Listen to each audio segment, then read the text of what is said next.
Lucu sih, karena sebenarnya saya ini bukan orang, karena saya suka accounting karena saya introvert sebenarnya ya. Tapi saya merasa tertantang seharusnya, waduh bahaya ya kalau kita ini terus-terus jadi orang introvert nih. Saya akhirnya pindah mengambil profesi yang benar-benar challenging buat orang introvert ya. Namanya perusahaan kan selalu ada perubahan, perusahaan ada perbaikan, penyempurnaan dan lain-lain.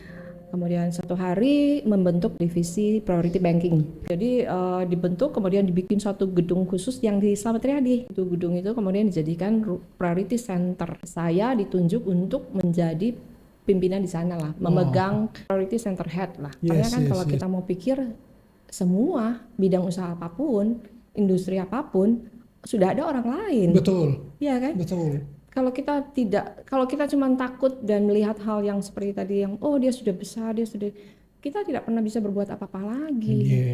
Ya, bisnis yang berpotensi banyak ya, bukan cuma ini. Betul. Tapi kan di antara sekian banyak kita mulai identifikasi ya, bukan berarti potensi bagi saya, potensi bagi orang lain loh. Betul. Mungkin ada bisnis lain yang lebih potensi lagi. Kita harus mencocokkan dengan diri kita ya, nggak boleh ikut-ikutan lah. Betul, ya artinya yang kita ambil nih nilainya.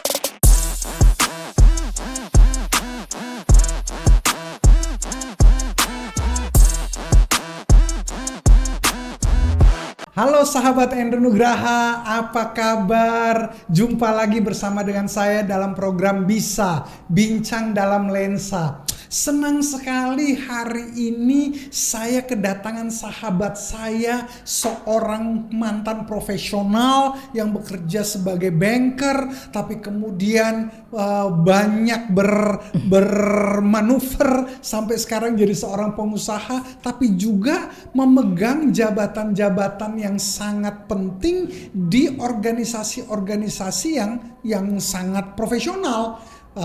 Sebut saja AMA misalnya, Asosiasi Manajemen Indonesia. Beliau adalah salah seorang ketua AMA cabang Makassar. Beliau dulu adalah banker dari Bank Danamon, pindah ke ABN AMRO yang mungkin sekarang sudah tidak ada karena diakuisisi oleh banyak perusahaan-perusahaan lain, pindah ke Standard Chartered dan lain sebagainya. Beliau akan cerita bagaimana beliau memulai karirnya sampai hari ini bisa menjadi seorang pengusaha yang sukses dengan semua kemampuan yang beliau punya. Saya sapa dulu.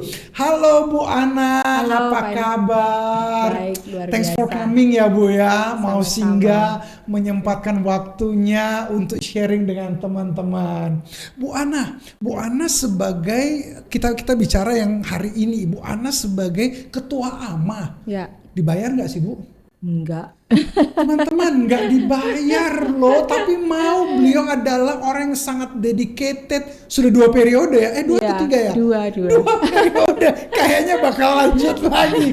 Orang nggak bisa jadi presiden 3 periode, beliau bisa. Bisa aja Pak Hendro. Bu Ana, bisa cerita dulu Ibu Ana memulai karir sebagai profesional di bank mana aja Bu? Oke, siap. Terima kasih Pak Hendro. Terima kasih Bu. Awalnya saya, kita cerita dulu dari kuliah selesai ya. Saya sebelumnya mungkin bukan langsung ke bank, tapi sempat ada satu perusahaan industri. Oke. Tekstil di Jakarta. Oke. Jadi saya ini backgroundnya accounting. Jadi mulai dari accounting. Lucu sih, karena sebenarnya saya ini bukan orang, karena saya suka accounting karena saya introvert sebenarnya. Introvert ya. Tapi saya merasa tertantang seharusnya. Waduh bahaya ya kalau kita ini terus-terus jadi orang introvert nih. Saya akhirnya mengambil profesi yang benar-benar challenging buat orang introvert. Yaitu Apa itu? Marketing. Bener, orang introvert berani jadi marketing dan akhirnya jadi ambivert. Ya. Luar biasa. Ambivert itu kan gabungan antara intro dengan ekstro. Betul. Tahu kapan jadi intro, kapan jadi ekstro di depan orang. Hai, sampai rumah diam. Tahu ya. Baterainya udah habis. Betul. Jadi teman-teman saya dulu mungkin kalau lihat saya sekarang, kok kamu bisa jadi begini ya? Bisa tampil apa segala macam. Nah itu perlu proses yang lama. Betul sekali, betul. Oke, singkatnya gitu ya. Dan saya masuk ke banking. Pada waktu itu industri perbankan lagi bagusnya, lagi prestisius Iya, banget ya. betul. Terus saya masuk direkrut pertama kali dia Danamon itu. Danamon langsung, oke. Danamon, terus saya beruntung sih mendapat waktu itu kesempatan untuk masuk ke ada program namanya manajemen trainee Iya. ya. Danamon DCMP ya waktu itu, Danamon Credit Marketing Program. Iya. Jadi itu adalah program apa istilahnya itu, Percepatan, fast track, betul. jadi kita nggak perlu dari gitu ya, Iya, ada fast track. Tapi tetap aja kita mesti dari bawah juga Iya, kan, belajar bla bla bla yang nggak ada background apa-apa di perbankan dan lain-lain. Ikutlah trainingnya, training 9 bulan dan sebagainya di Ciawi itu. Saya mungkin boleh sedikit berbangga lah. Saya lulus DCMP itu terbaik waktu itu. Jadi di antara 27 orang itu ya saya lulus sebagai lulusan terbaik. Yes. Nah, boleh deh berbangga dikit ya. Iya. Nah, setelah itu ya udah berkarir di Danamon, mulai dari account officer, naik menjadi wakil pemimpin cabang khusus kredit. Jadi lebih fokus ke kredit. Fokusnya memang waktu itu di kredit, Iya, dan bukan di funding tapi bukan, lending. Iya. Nah, di sana banyak belajar, karena Ketemu kita berbagai macam karakter orang, dan yang mau nipu juga banyak. betul. Sebenarnya ya gitu, kita bisa belajar juga. Banyak ilmu kita belajar dari bisnis orang. Yes. Dan saya membuat analisa kredit kan itu ya kita mesti pelajari usahanya orang, ini potensinya, ini prospeknya gimana, dia mampu bayar gimana, segala bekal ilmunya adalah. Dan itu menjadi satu bekal yang buat saya juga nanti. Sampai saat ini, nantinya itu saat ini. Saat ini, betul. Iya. Nah, tapi ya udah, karena namanya karir kerja ya selalu ada peluang, ada tantangan, selalu ada. Nah, tergantung kita melihatnya itu peluang atau tantangan, ya kan? Betul. Nah, ketika satu hari Danamon namanya perusahaan kan selalu ada perubahan, ada perbaikan, penyempurnaan dan lain-lain. Kemudian satu hari membentuk divisi yang saya bilang divisi priority banking. Priority banking. Yang waktu itu tidak pernah. Tidak ada. Cuma ada funding udah. Betul. Kan? Funding atau lending, that's it. Mau nasabah besar kecil ya semua dihandle. Sama rata. Ya, tidak ada yang spesial gitu. Betul. Ternyata sering waktu orang-orang yang masuk di kelas priority harus ternyata mendapatkan treatment berbeda. Kalau sekarang kan semua bank punya priority. Sekarang menjadi kewajiban. Sebuah kewajiban. You nggak ada priority, gue pindah. Iya, gitu. Betul. Oke, jadi dibentuk kemudian dibikin suatu gedung khusus yang di Slamet Riyadi. Oke, yang Slamet Riyadi sekarang. Dulu kan kalau nggak salah Bank Duta ya. Iya. Kemudian diakuisisi sama Danamon. Waktu itu kan masa-masa krisis krispon itu. Jadi gedung itu kemudian dijadikan priority center. Jadi saya ditunjuk untuk menjadi pimpinan di sana lah, memegang priority, jadi priority center head lah. Yes. Di sana. Kemudian kita bukan rekrut, mencari RM yang dari semua cabang-cabang yang kayaknya bisa menjadi menjadi lebih representatif ya untuk menghandle customer. Iya, karena customer kelas priority itu kan treatmentnya harus beda, nggak bisa disamain. Betul. Sejak itu saya udah jadi orang funding. Betul, saya gara-gara ngurusin orang-orang priority ini. Benar. Orang priority kan yang punya network sekian. Betul. Saya tidak lagi menghidup kredit itu kan orang yang butuh. Yang butuh ini yang punya duit, yang kita tawarin kredit dia malah tanya, you butuh berapa? Iya benar. Jadi ini dua dunia, satu bank masih di bisnis perbankan, tapi berbeda segmen. Betul. Penanganan berbeda. Betul. Jujur kata dulu kredit orang cari kita. Ya. Kita yang jadi, betul. Kita sekarang, yang dicari-cari orang. Sekarang jadi orang funding. Yang kita layani ini big boss semua kan. High net worth semua. Jadi berbeda lagi nih. Betul. Jadi pribadi dan kita yang Ya beda lah. Jadi Dari Danamon Ibu pindah ke Oke, setelah di Priority Banking Center, menjadi Priority Banking Center Head itu 3-4 tahun, 3 tahunan lah. Saya kemudian di hire oleh bank asing, ya, yang namanya ABN AMRO. ABN AMRO. ABN AMRO sekarang sudah tidak ada karena diakuisisi sama ANZ Royal Bank of Scotland. RBS Royal Bank of Scotland, terus kemudian diakuisisi sama ANZ. Australia New Zealand Bank ya. Terus kemudian akhirnya nggak ada di Makassar kan, mereka cabut ya. Sekarang juga cabut. Tapi waktu itu masih ada, jadi saya pindah lagi ketika Standard Chartered Bank buka di Makassar. Berarti dari ABN AMRO belum sempat ke RBS, Ibu sudah pindah. Sudah. Jadi ABN AMRO diakuisisi oleh RBS. Ibu masih di situ? Masih di situ. Masih. Lalu RBS ternyata diakuisisi lagi sama bukan diakuisisi, di merger sama ANZ. Ibu masih di situ? Masih. Berarti Ibu menjalani perjalanan 3 bank besar asing.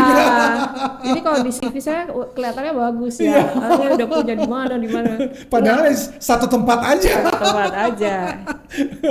Rumahnya nggak kemana-mana. Betul. Tapi banyak ya belajar, culture yang berbeda, budaya yang berbeda. Betul. Challenging sih. Sama halnya waktu saya pindah dari Danamon itu kan saya cukup lama di Danamon 8 tahun. Waktu memutuskan pindah ke ABN AMRO juga itu bukan hal yang mudah. Betul. Kan sudah nyaman-nyaman juga kan, tidak ada yang halus. Tapi mungkin karena saya orang yang suka tantangan ya, saya suka belajar, suka hal baru dan penasaran. Yes. Apa sih di bank asing orang bikin? Ya betul. Bank lokal kan kita udah tahu kan. Betul. Apa yang dikerjakan sih orang di bank asing? Bagaimana mereka survive? Produknya beda banget. Betul. Bukan sekedar funding lending seperti kita local bank. Ya. Jadi ada rasa penasaran. Terus keren ya bank asing gitu-gitulah. Terus kan saya nggak melamar kan, saya di hijack. Wow. Jadi ya udah. Dan waktu ketemu ditawarin kan ya udah ayo aja kita ketemu. Cocok ya nggak cocok. Kalau nggak cocok ya nggak apa-apa.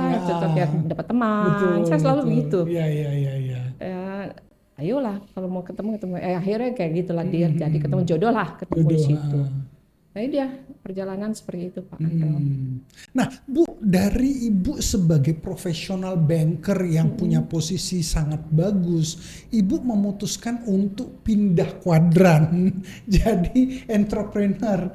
Itu apa sih yang Ibu pikirkan? Ninggalin kenyamanan loh Bu. Jadi entrepreneur itu kan kadang-kadang kita lihat di buku bagus, omset bagus, duitnya nggak ada Bu. Betul Pak Andro. Betul sekali itu.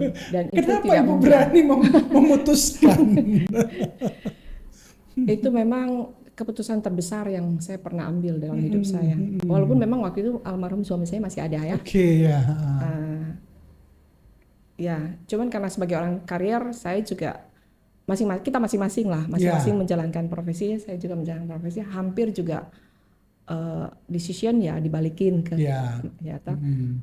waktu itu juga karena saya berpikir gini Pak Andro, kita kerja itu suatu waktu juga harus berhenti. Betul. Kapan, cepat atau lambat, ya kan? Bukan sekarang, nanti tapi tetap akan pasti berhenti. Nah, Benar. kan waktunya akan tiba. Ya kan kita harus mempersiapkan diri juga. Kita nggak mungkin kerja di bank. Maksud saya kebetulan saya profil bank, nggak mungkin terus di bank. Betul. Ataupun di bank sampai akhirnya berhenti karena pensiun. Tetap berhenti. Jadi gitu. Terus nggak tahu ya. Saya mungkin ada banyak faktor lah, ada beberapa faktor ya, challenge kondisi makin menantang. Anak-anak muda sudah mulai, generasi di bawah kita sudah mulai masuk. Ya. Akhirnya memutuskan, dan hotel saya waktu itu yang saya bilang kan saya punya hotel ya Pak. Hotel bukan hotel bintang 2 lah waktu itu. Smart hotel, budget hotel, betul. Lagi bagus-bagusnya juga karena timingnya. Betul. Terus saya pikir daripada nggak dapat orang yang cukup bagus untuk bisa menghandle, ya udah deh saya berhenti.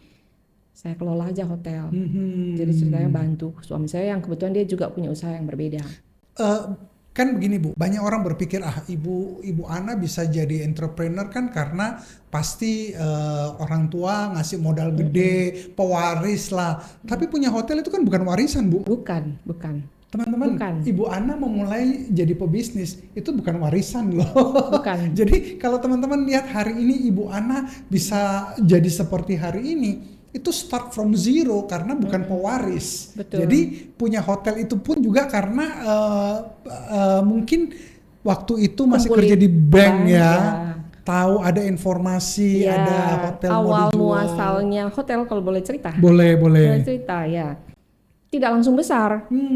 Dari sebuah hostel kecil. Ya. Itu pun dengan karena kebetulan saya di lingkungan perbankan, saya dapat informasi bahwa itu sedang bermasalah. Ya. Jadi kami mengumpulkan dengan semua uang-uang yang kami punya ya waktu itu, ya mau dana pensiun, mau dana uang-uang gaji-gaji yang dikumpul, itu dipakai buat beli itu. Belinya cash atau pakai kredit bank juga Bu? Seingat saya itu masih cash. Masih cash, oke. Masih cash, dana-dana yang kita punya lah, kumpul-kumpul lah gitu. Ya. Beli waktu itu juga kan satu ruko petak. Ruko satu Hostel. peta. Hostel, Betul. Yang kebetulan ya prospeknya kita analisa kayaknya oke ya, karena kan betul. waktu itu dikenal, sudah punya nama dan Oke. lain-lain, tinggal di manage lebih baik. Mungkin teman-teman kalau saya boleh cerita, kalau teman-teman ingin tahu background hotel beliau ini namanya Legend. Hotel Legend di Makassar itu dulu tahun 80-an itu adalah hotel bintang 2 yang sangat disukai oleh bule-bule, backpacker seperti itu. Hotelnya harganya murah, bersih, memang cuma satu petak ruko, tapi itu adalah tujuan bule-bule kalau yang backpackers ya, bukan yang hotel bintang 5. Yang backpackers datang jalan sendiri atau cuma berdua dengan teman, mereka nginepnya di situ. Sehari, 2 hari, terus mereka cabut. Betul. Nah, Hotel Legend itu memang jadi salah satu hotel yang sangat cukup punya nama di zamannya, legendaris di zamannya. Dan waktu itu seperti Ibu Ana cerita, mungkin pemiliknya sedang punya masalah keuangan yang ingin menjual hotel itu dan akhirnya Ibu beli ya. Nah, Bu, hari ini Ibu kan sudah jual hotel itu. Sorry Pak Andro, sebelum jadi sempat berkembang ya. Sempat dari berkembang. Dari satu petak ruko yang hostel itu, kemudian kami beli dan menjadi hotel. Ya, Yang lalu itu kan hostel. Hostel, betul. Ini kemudian jadi hotel. Namanya New Legend ya. New Legend. Nah, singkat cerita Bu, Ibu jual kan hotel itu. Gimana sih rasanya Bu? Karena gini, ada banyak orang mereka punya bisnis yang mereka rintis dari bawah. Terus kemudian tiba masa mereka sebenarnya sudah tidak kompetenkah atau waktunya sudah habis untuk mereka mengelola, lebih baik dikasih ke orang lain. Tapi mereka rasa eman itu apa ya? Sayang untuk dijual. Ibu gimana perasaannya waktu mau jual itu Bu? Ada itu perasaan itu. Perasaan itu ada ya. Justru karena emannya itu, kami sempat cukup lama untuk akhirnya ya sudah situasi sudah tidak terlalu kondusif untuk bisnis yang kami punya itu. Bukan berarti perhotelan jelek ya. Nah, tapi kompetisinya mungkin sudah berbeda. Dan kondisi kita waktu itu bagaimana, sehingga ia harus berani mengambil decision lah. Kita mau sehat, kan yang sakit harus amputasi. Betul. Yang amputasi diberes, ya udahlah, dilepas lah. Jangan teman-teman pebisnis, apapun yang mungkin jadi bisnis Anda hari ini, kalau Anda rasa bisnis Anda sudah kurang sehat, kalau masih bisa disehatkan, oke. Tapi kalau enggak bisa, daripada mengganggu cash flow Anda berikutnya, mending potong yang sudah ada. Karena itu kan ibarat sakit ya, kanker misalnya ya. Kalau kankernya sudah mulai melebar, jangan dipertahankan, bisa satu badan. Betul kan? bisnis juga sama. Betul. Ada bisnis yang memang momentumnya cocok kita Betul. punya di zaman tahun 80-an misalnya. Tapi ternyata di tahun 2000, 2025, 2026 sudah tidak masanya lagi. Ya, kita harus rela untuk this is the time to shut down, to close down, then we move again. Kita tutup, kita mulai yang baru, sesuatu yang berbeda misalnya. Betul. Karena mempertahankan yang lama, menggerus cash flow, tetap bayar operasional, Betul. tapi nggak nutup, kan sayang juga, betul ya? Capek. Tiap hari yang dilihat cuman injek, kurang minus. Datang ke tempat bisnis yang ada mau marah terus. Aduh, betul sekali Pak Andrew. Akhirnya penyakit Betul. macam-macam keluar. Betul sekali. Betul sekali. Jadi teman-teman pebisnis, apapun bisnis Anda, skala itu kan cuman ukuran. Ya. Tapi apapun, memang segala sesuatu di dunia ini ada musimnya, Ya. ada momentumnya. Nah, ketika musim itu berakhir, ya sudahlah, kita pindah ke musim berikutnya. Dulu kalau kita cerita yang ke kelas-kelas UMKM very small ya, yang mikro, kan saya ingat sekali ada yang namanya es Milo. Ya. Begitu es Milo, semua orang buka es Milo. Nggak lama 3 bulan selesai semua. Wah, buka es Milo hari ini mungkin masih bisa-bisa aja, tapi mungkin sudah nggak jalan juga kan, sayang gitu. Jadi ya seperti itu. Nah, Bu Ana, setelah itu Ibu sekarang bisnisnya apa, Bu? Kami distributor daging frozen meat lah. Frozen meat ya, wow. Bu, frozen meat itu banyak orang berpikir memang usernya banyak, customernya banyak. Tapi kan kompetisinya juga cukup besar, Bu. Banget. Ya. Dan Ibu bukan mewarisi bisnis frozen meat yang sudah ada dari zaman dulu. Ya. Ibu masuk di tahun 2016. 2017. sorry. 2016 itu yang giant kan udah banyak, Bu. Kenapa Ibu berani masuk di sebuah industri baru yang Ibu tadinya tidak kenal, tapi mungkin Ibu belajar sampai Ibu berani taruh semuanya di sana? Oke. Pada dasarnya kan kalau kita mau pikir semua bidang usaha apapun, industri apapun sudah ada orang lain. Betul. Iya kan? Betul. Kalau kita cuma takut dan melihat hal yang seperti tadi yang dia sudah besar, kita tidak pernah bisa berbuat apa-apa lagi. Yes, Ya. benar sekali. Yang penting adalah mengenal diri sendiri dulu. Oke. Kita kapasitasnya di mana, kemampuan kita. Terus ini bidang ini kira-kira masih bisa kita pelajari nggak sih? Betul. Orang lain sudah besar dan sudah dikenal, iya itu satu poin. Tapi saya percaya kita di dunia inilah tidak ada yang sempurna. Betul.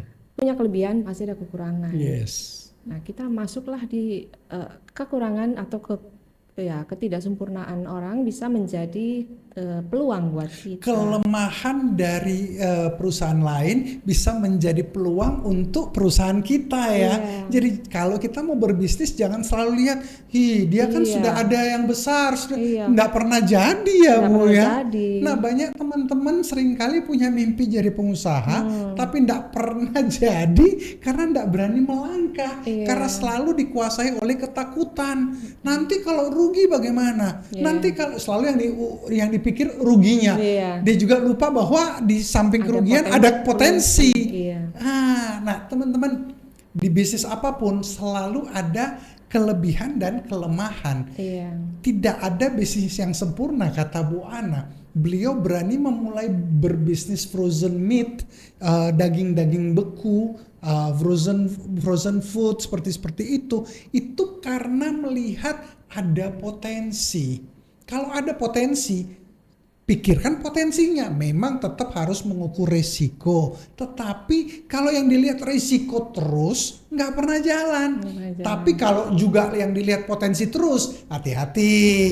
Ada resiko juga yang harus diukur. Nah, apa yang kata Bu Ana tadi itu sangat luar biasa sekali. Karena beliau bisa share tentang melihat potensi. Nah, Ibu bisa melihat potensi berbisnis frozen meat dibanding si giant-giant tadi.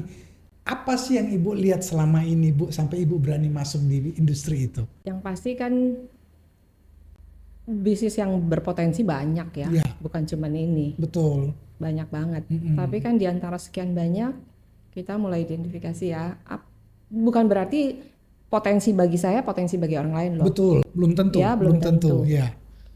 Mungkin ada bisnis lain yang lebih potensi lagi. Mm-mm. Cuman itu dia, kita harus mencocokkan dengan diri kita ya. Yes. Seperti baju, kita beli baju, saya suka, belum tentu Betul, bagus untuk dia belum tentu cocok untuk saya, jadi kita benar. nggak boleh ikut-ikutan lah. Ya Betul, artinya yang kita betul. ambil nih nilainya, value-nya ya. Yes. Apapun yang kita mau kerjakan selalu ada bagus, ada jelek, ada bagus, ada jelek. Jadi coba diukur-ukur lah. Dan mungkin ini Bu, jangan berbisnis atas dasar apa kata orang. Nah, Karena kalau orang bilang, ini lagi bagus, Jangan semua orang ikut-ikutan. buka. Habis itu dia nggak ngukur resiko kan. Sama seperti ya zaman sekarang anak-anak muda misalnya. Banyak orang bilang, Bitcoin. Wah, si TR bilang ini, si ini bilang itu. Iya. Semua beli, tiba-tiba Bitcoin drop. Tiba-tiba IHSG trading hold. Mesti bisa mengenali diri sendiri Iya. ya. Luar biasa sekali. Iya. Bu, ngatasi karyawan yang juga mungkin cukup banyak. Apa treatment ibu untuk bisa membuat karyawan ibu itu bekerja secara konsisten, dengan hati yang baik, attitude yang baik dan benar? Apa Bu tipsnya? kalau kami ya, kalau saya sih di awal tuh pada saat rekrutmen. Rekrutmen itu pintu masuk. Rekrutmen pintu masuk penting banget ya betul-betul mendapatkan orang yang quote unquote kita anggap baik sesuai lah ya. Quote unquote kenapa ya kita belum tahu, Ya. belum praktek kan. Betul. Nah 3 bulan pertama itu kita benar-benar evaluasi dia tepat tidak. Saya tidak pernah mengatakan orang itu jelek atau baik buruk, tidak, tepat atau tidak kali Ya, ya. betul. Nah, oke, di posisi ini dia cocok, oh ya udah berarti lanjut. Kalau tidak berarti ya udah kita nggak bisa lanjut. Betul. Kan sesederhana itu. Berarti ketika kita melakukan rekrutmen 3 bulan pertama masa percobaan itu probation, itu benar-benar kita monitor dengan baik, Ya. kita ukur. Betul. Karena banyak pebisnis juga begini, 3 bulan pertama ya udah kamu kerja di kerjaan tapi tidak dikasih tahu harapannya. Nah, Saya mau targetnya. kamu ini ya yang kamu Betul. capai. Disuruh dia kerja, tapi orang yang bekerja juga tidak dikasih tahu apa yang harus dicapai, bagaimana mengerjakan yang benar. Terus waktu salah, ini orang nggak cocok. Kan Betul. it's not fair juga kan. Akhirnya mau Supervisi. ganti berapa kali pun tidak pernah ada orang yang bagus karena ekspektasi kita nggak pernah disampaikan. Betul ya Bu ya? Betul, setuju. Dan Jadi- dalam 3 bulan pertama itu Ibu monitor dengan ketat ya? Iya, tapi kita pantau lah ya. Ya, betul. Saya sih bukan tipe atau kami itu bukan tipe yang terlalu Micromanage. sambil kita bisa lihat dong. Ya, sambil betul. kerja beres, terus ini baik, hubungan dengan teman baik, kerja sama baik. Dan kebetulan kami bukan perusahaan yang besar sekali, yang sulit sekali dipantau. Betul. Iya kan? Belum. Ya amin ya. Kita akan menjadi Coming soon. amin. Ya, jadi masih bisa kita selintasan pun kita bisa lihat lah ya. Ya. Nah, kembali tadi Pak Endro saya setuju tuh. Bukan SDM-nya tergantung orang juga leadernya juga. Iya, betul. Owner atau leader lah ya. Hmm. Karena kan mereka juga lihat contoh. Iya. Contoh Betul, kita betul. seperti apa, kita mau seperti ini, tapi kita sendiri tidak menunjukkan seperti itu. Ya, Leadernya nggak bisa walk the talk ya. itu penting walk the talk. Betul. Saya kira itu sih karena Sangat luar biasa sekali Bu. Teman-teman, apa yang disampaikan oleh Ibu Ana sangat inspiratif sekali. Beliau cerita dari bagaimana beliau sebagai profesional dengan tantangan-tantangan yang ada, terus kemudian bisa jadi pebisnis, pindah kuadran, dan hari ini beliau berani melepaskan bisnis yang sudah beliau jalani, terus kemudian pindah ke bisnis yang baru. Itu bukan hal yang mudah, tapi sebagai pebisnis ya kita harus berani untuk melepaskan yang memang sudah waktunya dilepaskan. Dan kemudian masuk ke bisnis yang memang waktunya kita harus masuk, betul ya. Terus kemudian tadi Ibu Ana share tentang bagaimana tidak perlu takut dengan kompetisi, tidak perlu takut dengan kompetitor, karena semua perusahaan punya kelebihan dan kelemahannya masing-masing. Kelemahan dari perusahaan lain, jadikanlah itu pintu masuk sebagai kekuatan kita, karena tidak semua orang, tidak semua customer itu senang dengan perusahaan A. Pasti akan ada yang kecewa. Nah, yang kecewa ini berarti kan dia punya ekspektasi yang tidak bisa dipenuhi oleh perusahaan A tersebut. Penuhilah itu. Betul sekali ya Bu ya. Bu Ana, terima kasih banyak sudah sharing dengan teman-teman. Kayaknya kapan-kapan saya undang lagi Bu ya. Kita cerita hal yang lain lagi. Karena pengalaman Bu Ana ini banyak sekali, mengelola banyak hal, melewati masa sulit, ada cycle hidup yang orang lain tidak pernah lewati, Bu Ana sudah lewati. Semua orang Pak pasti semua punya orang, melewati cycle. betul. Modelnya aja lain-lain. Betul. Versinya yang Terakhir Bu Ana, Ya. Bu Ana waktu mau memutuskan untuk berbisnis frozen meat ini, apa sih yang Ibu Ana lihat selain ini sudah survei pasar semua, terus kan kadang-kadang ini Bu, kita udah survei, tapi cocok enggak ya? Hati kita itu bilangnya cocok atau enggak? Gimana Ibu sampai akhirnya klik? Saya sudah memikirkan, saya coba tentu berdoa, terus mungkin apa sih yang akhirnya membuat Ibu, ya udahlah, ini cocok, saya tahu this is my life. Oke, Pak. Saya kebetulan kan ya kita semua punya iman ya. Ya. Ya, kita berusaha sebaik-baik yang kita bisa, apa yang kita punya, pikiran, apalah ya, kemauan, semangat dan lain-lain. Tapi terlepas dari itu kita juga punya iman ya, kepercayaan sama yang Kita percaya ada Tuhan, eksternal ya, ya, betul. ya. Ada kuasa di luar kita yang lebih besar. Betul. Dan perjalanan ini semua kan tidak serta-merta karena hebatnya kita. Setuju. Jadi waktu mengambil keputusan apapun ya yang besar-besar itu, apalagi ini kayak pindah atau berhenti dari bank pun itu selalu saya minta tanda. Oke. Saya selalu minta tanda kepada Tuhan. Ya, Kebetulan ya. ya hubungan secara personal ya. Ya, betul. Jadi saya selalu minta tanda dan memang tandanya jelas buat saya. Oke, dengan ada tanda itu saya merasa bahwa ini memang sesuai dengan Betul. kehendak Tuhan. Berarti selain kita punya data, kita juga perlu mengandalkan Tuhan Ya, ya. melibatkan Tuhan. Melibatkan Tuhan, betul. Ya, itu. Teman-teman luar biasa sekali. Mau sepintar apapun, kalau Tuhan pencet tombol ya hilang juga. Iya. Dan kan kita juga punya kapasitas yang terbatas. Betul.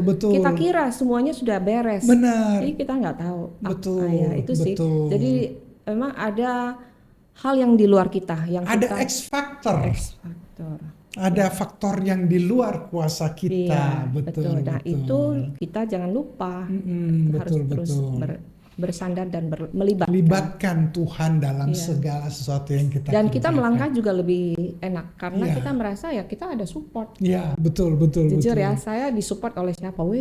Penguasa semesta alam. Betul. Kita punya keyakinan yang luar biasa. Sehingga ada tantangan pun kita tahu Tuhan akan menyertai. Amin ya. Betul sekali, Itu sih. betul. Teman-teman, senang sekali bisa ngobrol dengan Ibu Ana. Sayang sekali waktu kita terbatas. Dan saya berharap apa yang Bu Ana sharingkan ini bisa menjadi inspirasi yang sangat luar biasa buat kita semua. Dan saya harap apapun yang Bu Ana sudah sharingkan bisa selain menjadi inspirasi, menjadi motivasi. Dan teman-teman yang mungkin sedang berpikir antara jadi profesional atau mulai berbisnis, apa yang tadi Bu Ana sharingkan mungkin bisa jadi inspirasi buat kita semua. Bagi pebisnis yang sedang memikirkan, saya mau mengembangkan bisnis, mungkin ini waktunya. 2026 bukan masa yang terlalu jelek, mungkin ini waktunya untuk melangkah. Semua orang punya keyakinannya masing-masing. Kalau mau melangkah, melangkahlah. Atau seperti tadi, kalau waktunya mau tutup bisnis, tutuplah. Jangan ragu ketika mau menutup, karena semua ada masanya. Bisnis yang kita kembangkan dan mungkin di zaman itu sangat berkembang sekali, belum tentu hari ini punya potensi yang sama. Jadi apapun yang kita mau kerjakan, kerjakanlah dengan baik, libatkan Tuhan, karena apapun yang kita kerjakan selalu ada faktor X di baliknya. Terima kasih Bu Ana buat sharingnya untuk Sama-sama, Kak teman-teman. Indro. Terima kasih. Semoga kapan-kapan kita ngobrol lagi ya Bu Siap, Ana. siap. Akhir kata, tetap semangat dan jangan pernah menyerah, karena apapun yang terjadi selalu ada jalan keluarnya. Ingat, kita tidak dilahirkan sebagai orang gagal, tapi sebagai pemenang. Saya Indro Nugraha bersama seluruh kru yang bertugas mengucapkan sukses buat teman-teman semua. Terima kasih. Thank you.